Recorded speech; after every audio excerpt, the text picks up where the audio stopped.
Pages from जूजूज diary.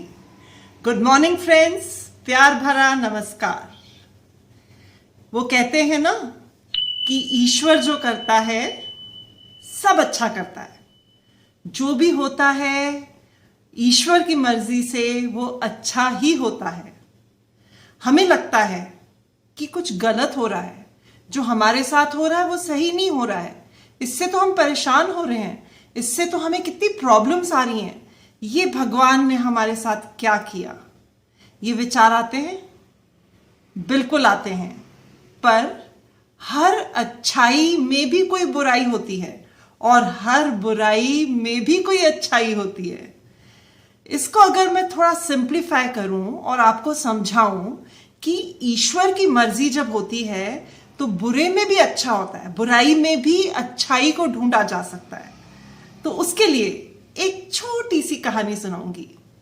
एक बार एक पहाड़ी इलाके में एक बुजुर्ग दंपति रहते थे, पति पत्नी और उनका एक जवान बेटा। उन लोग का जो काम था वो था लोगों को, जो पर्यटक आते थे, टूरिस्ट आते थे, उनको घुड़सवारी करवाना। अब उनके पास ले देकर सिर्फ एक ही घोड़ा था जो कि उनकी आय का साधन था। उसी घोड़े से उनका घर चलता था। एक दिन कुछ ऐसा हुआ कि जो घोड़ा था वो भाग गया। ये खबर जैसे ही पहाड़ी इलाके के गांव में फैली तो सारे लोग जो उस बुजुर्ग दंपति के दोस्त थे, रिश्तेदार थे, उसके घर आ गए और अपना अफसोस जाहिर करने लगे।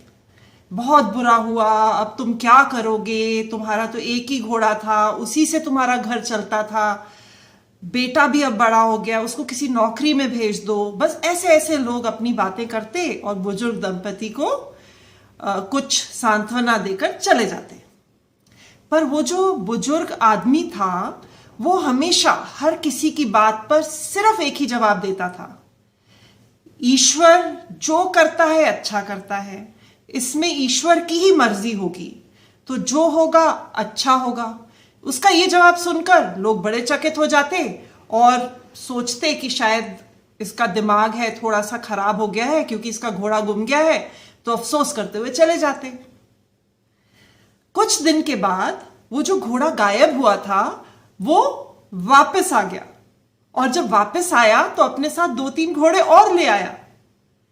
तो जब ये बात गांव में फैली, उस पहाड़ी इलाके में, तो लोग फिर आ गए और उसको बहुत बधाई देने लगे कि अरे वाह, क्या गजब हो गया, देखो ईश्वर ने तुम्हारे लिए कितनी अच्छी चीज करी, तुमने इतनी तकलीफ उठाई इतने दिन, पर देखो ये घोड़ा अपने साथ 3-4 घोड़े और ले आया, अब तो तुम्हारा काम काज और बढ़ जाएगा, तुम और पर्यटकों को घुमाओगे। ये सब सुनकर वो जो बुजुर्ग आदमी था वो वैसा का वैसा ही रहा और उसने सिर्फ एक चीज बोली कि जो ईश्वर करता है वो अच्छा करता है, जो भी ईश्वर करता है उसी में हमारी भलाई है। ये सुनकर लोग खुश हुए कि हाँ भाई, ईश्वर जो करता है वो अच्छा करता है और अपनी बधाइयां देकर वहां से चले गए। अब हुआ कुछ यूं कि वो जो उनका जवान बेटा था वो भी घुड़सवारी करवाने लगा था, अपने पिताजी की मदद करने लगा था। और ये जो बुजुर्ग दंपति थे उसमें जो बुजुर्ग आदमी थे वो तो काफी बुजुर्ग हो गए थे, उनसे तो अब ये काम होता नहीं था, तो उनका बेटा ही अब सारे घोड़ों की देखभाल करता और जो भी पर्यटक आते उनको घुड़सवारी के लिए ले जाता। एक दिन ऐसे ही वो घुड़सवारी के लिए लेके गया और जब वापस आया तो उसकी टांग टूट चुकी थी, मतलब कि वो घोड़े से गिर गया था और उसकी टांग टूट गई थी। अब फिर उनका काम धंधा बंद हो गया। तो फिर उसके रिश्तेदार आ गए, गांव वाले, और बोलने लगे अरे ये तो बहुत बुरा हुआ, क्या ये तो बिल्कुल भी अच्छा नहीं हुआ तुम्हारे साथ, अब तुम कैसे अपना जीवन यापन करोगे, देखो तुम्हारे बेटे को भी चोट लग गई, अब तो ये कई महीने तक बिस्तर पे ही रहेगा। ये सुनकर वो जो बुजुर्ग आदमी था वो बिल्कुल भी विचलित नहीं हुआ। उसने कहा जो ईश्वर करता है अच्छा करता है, उसकी बुराई में भी अच्छाई है, उसने जो कुछ किया वो अच्छा ही किया है, ईश्वर की मर्जी ही मेरे लिए सबसे महत्वपूर्ण है। ये सुनकर लोग फिर सोचने लगे कि ये जो बुजुर्ग आदमी है इसका सिर शायद से दिमाग थोड़ा सा हिल गया है, तो फिर वो लोग आपस में खुसर पुसर करते हुए वहां से चले गए। अब कुछ ही दिन बीते थे तो वो जो पहाड़ी इलाका था वहां का राजा ने ऐलान कराया कि यहाँ पे युद्ध छिड़ गया है और जितने भी नौजवान हैं, जितने भी लड़के हैं गांव के, वो युद्ध में सम्मिलित होंगे, वो युद्ध में सेना में भर्ती होंगे। तो जैसे ये ऐलान हुआ तो पूरे गांव में हाहाकार मच गया, क्योंकि सबको पता था कि इस युद्ध में हो सकता है कि बहुत सारे लोगों की जान जाए। तो सब लोग बिल्कुल घबरा गए।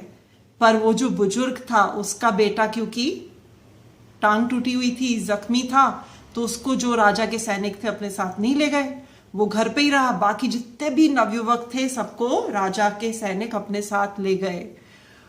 तो जो बुजुर्ग आदमी था उसने सब रिश्तेदारों को कहा कि जब मेरे बेटे की टांग टूटी थी तब मैंने यही बोला था कि जो ईश्वर करता है वो अच्छा ही करता है, उसकी बुराई में भी अच्छाई है। तो देखा आपने कि कैसे हर चीज में जो हमारे साथ अच्छी होती है उसमें कभी ना कभी कुछ बुराई भी छुपी होती है, और जो बुरा होता है उसमें कुछ ना कुछ अच्छा भी छुपा होता है। तो ईश्वर की मर्जी जो है वो सबसे ऊपर है, उसको हमें बिल्कुल दिल से एक्सेप्ट करना चाहिए। और एक चीज और, वो कहते हैं ना कि हमारे मन की होए तो बहुत अच्छा, और अगर हमारे मन की ना होए तो और भी अच्छा। क्यों? क्योंकि उसमें ईश्वर की मर्जी सम्मिलित होती है, अगर कोई चीज हमारे मन की नहीं होती है तो ये थी मेरे दिल की बात आपके दिल तक। फिर मिलेंगे जूजूस डायरी के नेक्स्ट पेज में। तब तक मेरे वीडियोस को लाइक करिए, चैनल को सब्सक्राइब करिए, अच्छे अच्छे कमेंट्स करिए, वीडियोस को शेयर करिए और हमेशा खुश रहिए, क्योंकि ईश्वर जो करता है चाहे उसमें हमें कितनी भी बुराई दिख रही है वो पर हमारी भलाई के लिए ही करता है।